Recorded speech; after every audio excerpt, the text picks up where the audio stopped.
అందరికీ నమస్కారం. ఈరోజు ఆదిశంకరాచార్య జయంతి.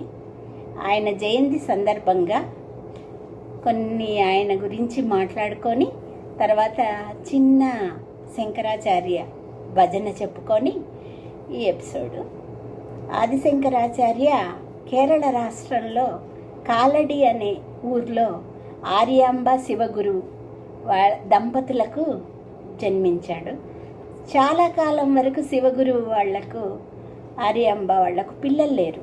పిల్లలు లేకుంటే శివగురువు ఘోర తపస్సు చేశాడు. ఘోర తపస్సు శివుడి కోసం చేస్తే శివుడు ప్రత్యక్షమయ్యి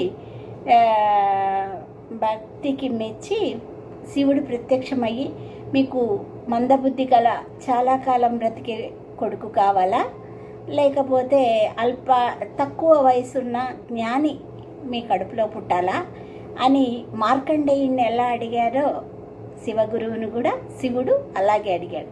అడిగితే మాకు తక్కువ వయసున్న జ్ఞాని సత్పుత్రుడు కావాలా అని శివగురువు అడుగుతాడు. సరే అని చెప్పి వాళ్లకు శంకర అని పేరు పెట్టుకుంటారు. అయితే శంకరాచార్యుడికి చిన్నప్పటి నుంచి ఆయన అన్నీ నేర్చుకొని చిన్నప్పటి నుంచి ఆయనకు సన్యాస దీక్ష తీసుకోవాలనే కోరిక ఉండేదన్నమాట. కోరికుంటే కొంతకాలానికి శంకరుడు కొంచెం అయ్యేవరకే పెద్దగా అయ్యేవరకే శివగురువు కాలం చేస్తారు. చేసిన తర్వాత తల్లి కొడుకులు ఉంటారు. వాళ్ళ అమ్మని ఎప్పుడు అమ్మ నేను సన్యాసం తీసుకుంటానంటే వద్దు నాన్న, నాకొక్కడివి, నువ్వు సన్యాసానికి నేను ఒప్పుకోను అంటది. మాటికి అమ్మ నేను సన్యాసం నన్ను సన్యాసానికి పంపించమ్మా అంటాడు. ఆమె వినదు. ఒకసారి స్నానానికని నదికి వెళ్తే అక్కడ నదిలో స్నానం చేస్తుంటే గట్టు మీద ఆర్యాంబ తల్లి ఉంటుంది. అప్పుడు మొసలి పట్టుకుంటుంది కాళ్ళను, శంకరుడి కాళ్ళను మొసలి పట్టుకుంటే గట్టిగా అరుస్తాడు కింది నుంచి, అమ్మ ఇప్పుడన్నా నన్ను సన్యాసానికి ఒప్పుకోమ్మా, నేను ఎలాగూ చనిపోతున్నాను, ఈ ముసలి నన్ను తీసుకుపోతుంది అని అంటాడు. ఇంకా ఆమెకి ఏం తోచక సరే అంటది అనమాట. నువ్వు సరే అని అంటే సరే అంటది. అన్న తర్వాత ఆ ముసలి వదులుతుంది. అప్పుడు ఆమె సన్యాసానికి ఒప్పుకుంటుంది. ఇంకప్పుడు సన్యాస దీక్ష తీసుకుంటాడు. ఆదిశంకరాచార్య జననం అయ్యేటప్పటికి కూడా లోకం కల్లోలంగా ఉంది. ఈ మామతం గొప్పది, అసలు దేవుడే లేడనే వాళ్ళు అంతా వీళ్ళది ఎక్కువ, వాళ్ళని ఒకరినొకరు ఇది చేసుకుంటూ కల్లోలంగా ఉన్న మతాన్ని సరిదిద్దడానికి నా సన్యాస దిశ తీసుకొని దేశాటనలన్నీ చేస్తూ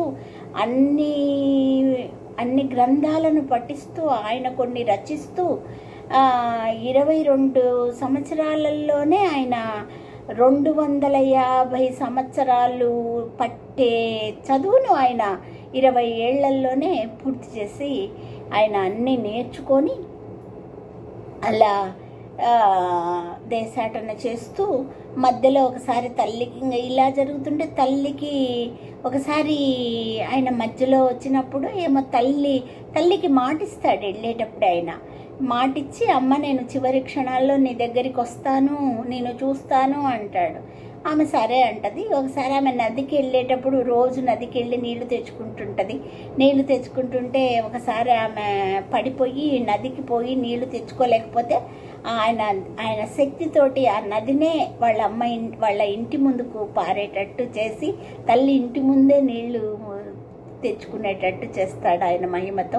అలా అన్ని దేశాటనాలు తిరుగుతూ శంకరుడు అన్ని కళావిహీనమైపోయిన గుళ్ళనన్నిటినీ సరిదిద్దుతూ శ్రీచక్రాలు ప్రతిష్ఠించి అక్కడ కళను రప్పించి అక్కడ అంతా ఈ హింసను తగ్గించి ఆయన ఎన్నో ప్రదేశాలు తిరుగుతూ అందరినీ జయించుకుంటూ అందరి కాడ ఈ మత వైఢూర్యాలు ఇది చేయకుండా ఆయన చూసుకుంటూ వస్తాడు. అప్పుడే ఆయన మండనమిశ్రుడు అని ఆయన కాడ కొంచెం ఇబ్బంది అవుతుంది. కొంచెం ఇబ్బంది అయ్యి మండనమిశ్రుడు చాలా అహంకారంగా ఉంటాడు. భార్యాభర్తలు ఇద్దరు పండితులే. ఆమె ఉభయభారతి మండనమిశ్రుడు భార్యాభర్తలు ఇద్దరు. ఆమె శంకరుడు అందరినీ చేస్తాడు, మండనమిశ్రుడి కాడికి కూడా పోతాడు. అప్పుడు ఆ రోజు అబ్దికమో అయితే పోటీలో ఆమె నేను ఉభయభారతి నేను ఉంటాను, జడ్జి చేస్తాను అంటది. అప్పుడు సరే అంటాడు. సరే అంటే ఆమె ఏం అడుగుతుందంటే ఆమె శృంగారానికి సంబంధించినవి అవి అడుగుతుంది. ఒక సన్యాసిని అడగాల్సిన ప్రశ్నలేనమ్మా ఇవి, నేను ఎలా దీనిలకు సమాధానం చెప్తాను అంటాడు ఆయన. అంటే అదంతా నాకు తెలియదు, ఓడిపోయినానని ఒప్పుకో అంటదన్నమాట. నేను అలా ఎలా ఒప్పుకుంటాను అంటాడు. అప్పుడు అయితే గెలువు టైం ఇవ్వమ్మా అంటే టైం ఇస్తాడు. ఇస్తుంది ఆమె. అప్పుడు ఒక రాజు శరీరంలోకి పరకాయ ప్రవేశం చేసి ఆయన ఆ ప్రశ్నలకన్నిటికీ సమాధానం చెప్పి మండనమిశ్రుడితో కూడా అహంకారంగా ఉన్న మండనమిశ్రుడి మీద గెలిచి అలా అందరినీ గెలుచుకుంటూ ఆయన తర్వాత ఆయన ఒకరోజు భిక్షకి వెళ్తే మనం ఇంతకుముందు చెప్పుకున్నాం. ఒకరోజు భిక్షకి వెళ్తే ఒక పేదరాలు ఉసిరికాయ ఎండిపోయింది వేస్తే ఆమె దరిద్రాన్ని చూసి ఆయన కనకధారను అమ్మవారిని లక్ష్మీదేవిని పొగుడుతూ పాడితే అప్పుడు ఆమె బంగారు ఉసిరికాయలు కురిపించి అదే కనకధార అన్నమాట. అలా కనకధార తర్వాత ఎన్నో ఆయన నిర్వాణ షట్కము కనకధార చాలా వివేక చూడమని ఎన్నో పుస్తకాలు రచించి సౌందర్యలహరి, శివానందలహరి అలా ఎన్నో ఆయన రచన. అదే చెప్పాను కదా, 20 ఏండ్లల్లో 250 సంవత్సరాల్లో చదవాల్సిన చదువు ఆయన 20 ఏండ్లలోనే చదివేసి అన్నీ జయించుకుంటూ అలా తర్వాత అన్ని గుళ్ళను పునరుద్ధరించి ఆయన ఎంతో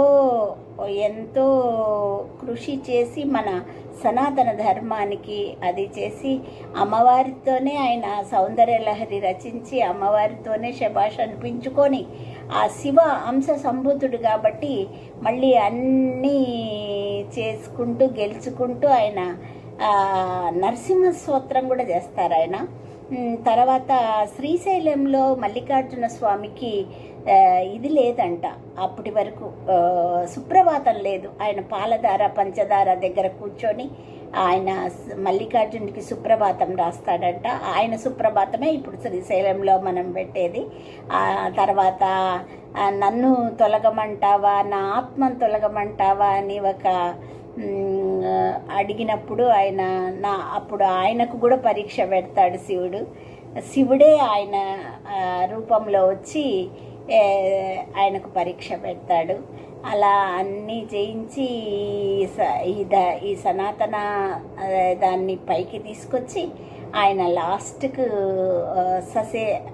అలా శివుడికే వెళ్ళిపోయి శివుడే ఎదురొచ్చి ఆయనను తీసుకున్నట్టు. ఈరోజు ఈ శంకర జయంతి సందర్భంగా ఆది శంకరాచార్యను కొంచెం సేపు తలుచుకొని మనము ఆయన ఏవి ఎలా రాశారు, ఎలా చేశారు అని అనుకొని ఒక చిన్న భజన చెప్పుకొని శంకరుడి మీద ఒక భజన చెప్పుకొని ఈ ఎపిసోడ్ పూర్తి చేద్దాం.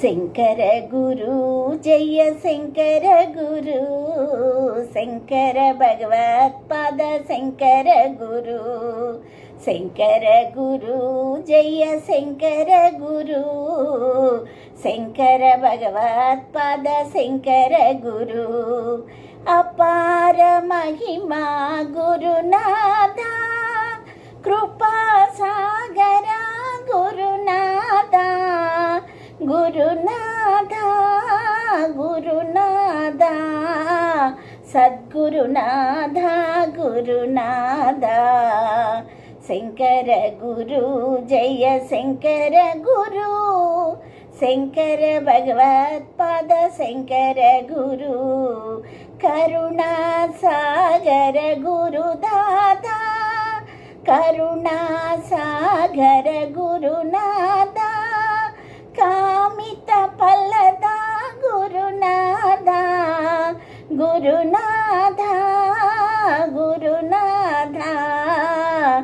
సద్గురునాథ గురునాథ శంకర గురు జయ శంకర గురు శంకర భగవత్పాద శంకర గురు జై ఆది శంకరాచార్యకు పాద ప్రణామాలు. ఇలా ఈ ఎపిసోడ్ను మళ్ళీ ఇంకొక ఎపిసోడ్లో